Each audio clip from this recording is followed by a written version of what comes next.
In this video, I want to talk about what to look for in a MIDI keyboard. So if you've never bought a MIDI keyboard before, this video is for you. So by itself, a MIDI keyboard has no sounds in it, okay? So the price that you're purchasing for a MIDI keyboard isn't going to give you better sounds. It might just be built a little bit better. It might offer more features, which you may or may not need, okay?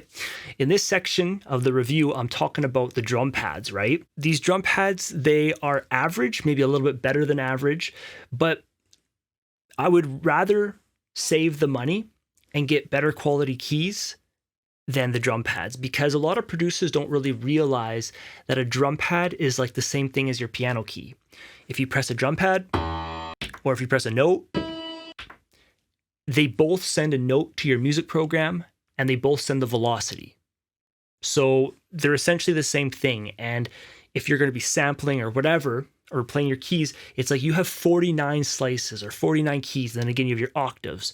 Whereas the pads, they've always just, again, it's just kind of like an extra cost. So again, a MIDI keyboard has no sounds in it. So that's going to let you understand that why am I buying like $1,000 MIDI keyboard or buying a $700 MIDI keyboard? That's why I'm saying that this M Audio Oxygen is such a good value for what you're getting. You are getting like the semi-weighted keys and stuff like that. Now, in terms of how many keys should you get, I suggest a minimum 49 key. So this 49 key has been awesome for me. And as you'll learn when you make your beats, we as producers, we make beats in stages, or like, so, and what that means is like we make loops and each loop gets added on, right? And so it's not too often that it's very rare that you're ever playing this far apart for your loop. Many times it's even just with one hand. You're playing here, and then in the next loop, you're going to go up an octave up here or something. And then for your other one, maybe you're playing down low. And as a producer, that's important because you are taking advantage of the high end of the frequency spectrum, the middles, the lows. It makes it easier for mixing. And that's just how you make beats. So don't feel that a 49 key MIDI keyboard is going to be too small, because I've used this for, so a 49 is all I've ever owned. I would suggest no bigger than a 61 because they're big. And a 49 is even pretty big. But for example, 49 keys, watch, like you can do this with 49 keys, no problem.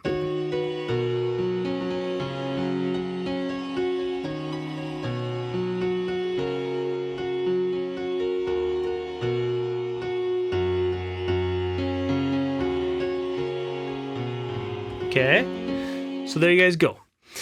Again, you can go octave up, octave down. Okay, so let's just do a quick recap. What I want to get across to you in this video so that you guys can make a wise purchasing decision for your MIDI keyboard.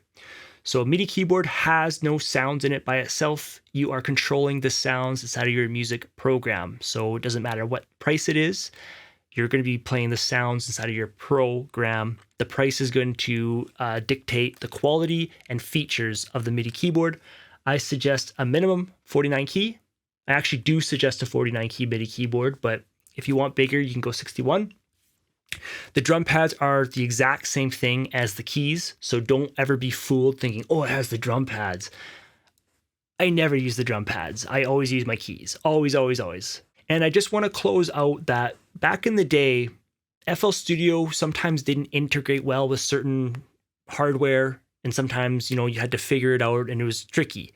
Now that FL Studio has opened up MIDI scripting, it really doesn't matter what MIDI keyboard you are choosing, because you can get it to work through what's called MIDI scripting. Any of the buttons, if the buttons aren't set up the way how you want, you can set it up now with FL Studio. So that no longer is a concern. So in that sense, any MIDI keyboard works. But now when it comes to purchasing, you have to be thinking in terms of what features do you need and what are going to benefit you the most. For me, it was the semi-weighted keys. The transport buttons, most of these MIDI keyboards have. However, with FL Studio, you want to get a MIDI keyboard with the loop feature, and this MIDI keyboard has it. If you look here up here in FL Studio, if you push the loop button, you can see it switches from pattern, which is here, to song mode, which is over here. And so for me, that's a very, very important button. Not all MIDI keyboards have that. And so that's why I say that this MIDI keyboard, like this review, is specifically for FL Studio. this is what I look for in a MIDI keyboard. This keyboard will allow you to enjoy your time in FL Studio. Again, we have our play, pause, plays again, stop, okay? And again, if we clicked over here and hit play, and we stop, it puts it to here. I hit stop again, it brings it back. We can go forward a bar, we can go back a bar, we can go record. As you can see up here, our recorder is enabled, and we can also switch between song mode and pattern mode. And that's all I look for in a MIDI keyboard. Quality keys, transport buttons with the loop button. The sliders and knobs are very nice to have. I would miss them if I didn't have them, but I don't use them too often. The drum pads, I always find that they're just an extra cost to a MIDI keyboard. I hope that's going to save you a lot of time when you're out there purchasing. I know there's a lot of keyboards out there. I personally would not purchase a MIDI keyboard without semi-weighted keys. It's up to you, but if you play a real piano feels really good. You come to a semi-weighted MIDI keyboard and it's just not that same feeling. Like, it doesn't have that same emotion. If you get non-semi-weighted, I've tried them, and I just couldn't do it. So this Oxygen Pro is an awesome keyboard. I hope the information helps, and I hope you guys have been enjoying the review so far.